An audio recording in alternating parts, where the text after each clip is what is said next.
Cirebon memiliki catatan sejarah panjang melampaui beberapa zaman. Kemunculan Cirebon dalam sejarah sebagai kota niaga pesisir utara Jawa Barat dan wilayah Kesultanan Cirebon di masa silam sangat erat kaitannya dengan proses Islamisasi Nusantara. Cirebon adalah pusat penyebaran Islam untuk wilayah Tatar Sunda atau Jawa Barat dan sekitarnya. Menurut naskah Carita Purwaka Caruban Nagari, karya Pangeran Arya Carbon yang ditulis tahun 1720 Masehi, Caruban Nagari adalah sebutan wilayah Cirebon tempo dulu, negeri yang masyarakatnya hidup makmur di bawah naungan pemerintahan Susuhunan Jati Purba Wisesa atau Sunan Gunung Jati. Beliau adalah seorang wali di Pulau Jawa yang menegakkan dan menata agama Islam di tanah Sunda. Bertahta di Keraton Pakungwati bersama uanya, Pangeran Cakrabuana, yang diberkati gelar Sri Mangana, yang menjadi Kikuwu Caruban kedua dan menjadi Manggala Caruban Nagari. Pada mulanya, nama Caruban adalah Sarumban yang berarti campuran, lalu diucapkan menjadi Caruban, akhirnya Carbon, Cirebon. Wali Songo atau Wali Sembilan memberkati nama Puserebumi, negeri yang ada di tengah bumi Pulau Jawa. Sedangkan penduduk setempat menamakan Nagari Gede yang diucapkan Garage, kemudian menjadi Gerage.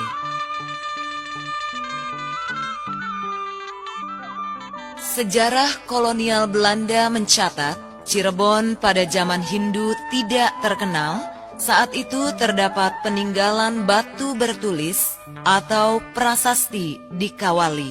Di Talaga terdapat patung-patung perunggu dan sebuah danau yang dikeramatkan, digunakan penduduk setempat untuk upacara keagamaan mandi suci khusus untuk orang pribumi yang tidak boleh dikunjungi oleh orang-orang Eropa. Suatu peristiwa penting dalam sejarah keagamaan di Cirebon adalah kedatangan seorang warga Arab, seorang penyebar agama Islam, terkenal dengan nama Syekh Israel Ibnu Maulana atau Susuhunan Gunung Jati. Pada saat kedatangannya, masyarakat menghormati beliau dengan upacara persembahan dengan sebuah piring yang berisi sari godokan udang yang dinamakan Peter. Suatu daerah yang tadinya bernama Pakungwati, setelah itu dinamakan Cairebon atau Cirebon.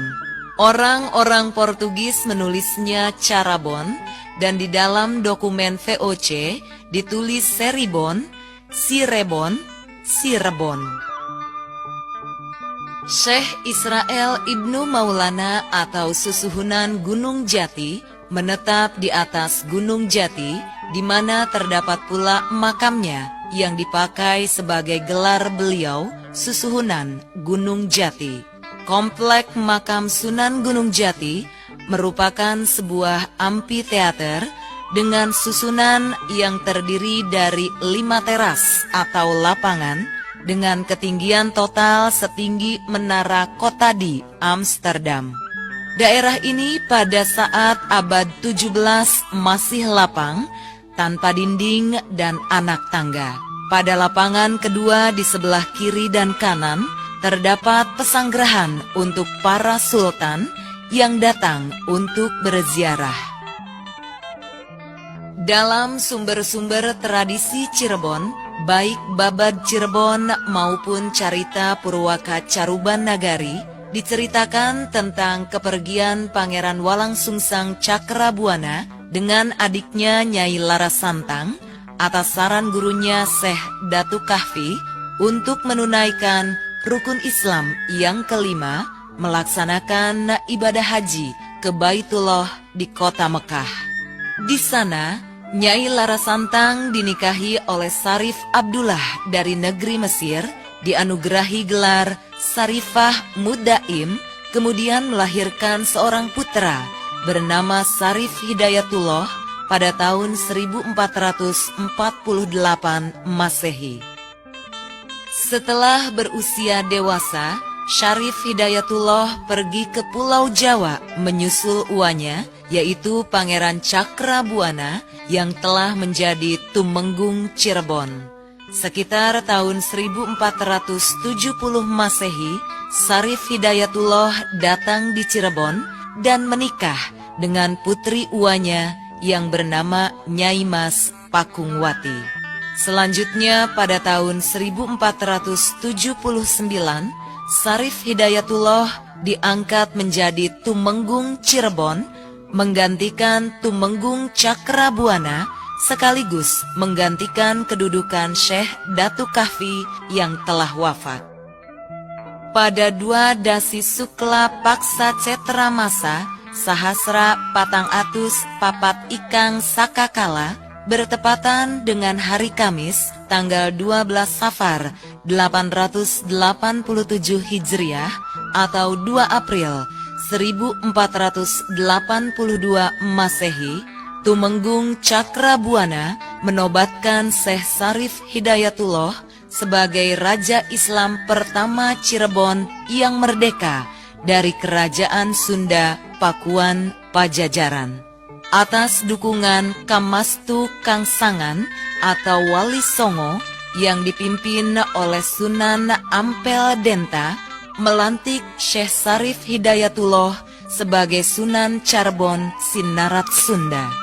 Penobatan tersebut ditandai dengan gelar Ingkang Sinuhun Kanjeng Susuhunan Jati Purwawisesa, Panetep Penatagama Aulia Allahu Ta'ala Kutubil Zaman, Khalifatu Rasulillahi Sallallahu Alaihi Wasallam.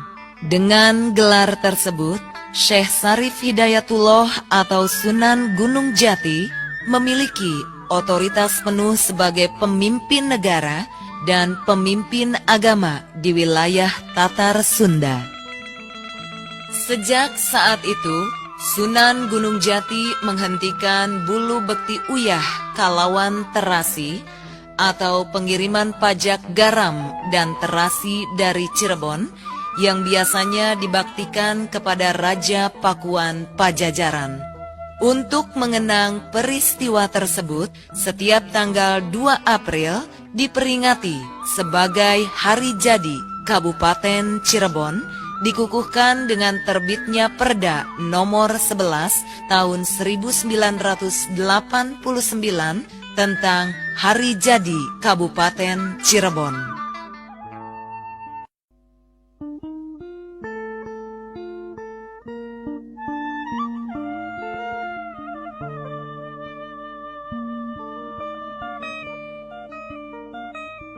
Sunan Gunung Jati wafat pada tahun 1568 Masehi dalam usia 120 tahun, dimakamkan di puncak Astana Gunung Sembung. Beliau memerintah di Cirebon sebagai seorang ulama dan umaro selama 89 tahun dan berhasil membawa Cirebon pada puncak peradaban, masa kejayaan, dan kewibawaan. Setelah wafatnya Sunan Gunung Jati, estafeta pemerintahan Cirebon dilanjutkan oleh keturunannya, yaitu para Panembahan Cirebon. Pada masa penerus Sunan Gunung Jati, di Cirebon mulai terlihat terjadinya penurunan potensi ketahanan ekonomi, sosial, politik, dan budaya. Panembahan Ratu wafat pada tahun 1650 Masehi dan digantikan oleh putranya yang bergelar Panembahan Girilaya. Keutuhan Cirebon sebagai kerajaan hanya sampai Panembahan Girilaya karena setelah wafatnya sejak tahun 1677 Cirebon terbagi menjadi dua kesultanan, yaitu Kesultanan Kasepuhan dan Kesultanan Kanoman.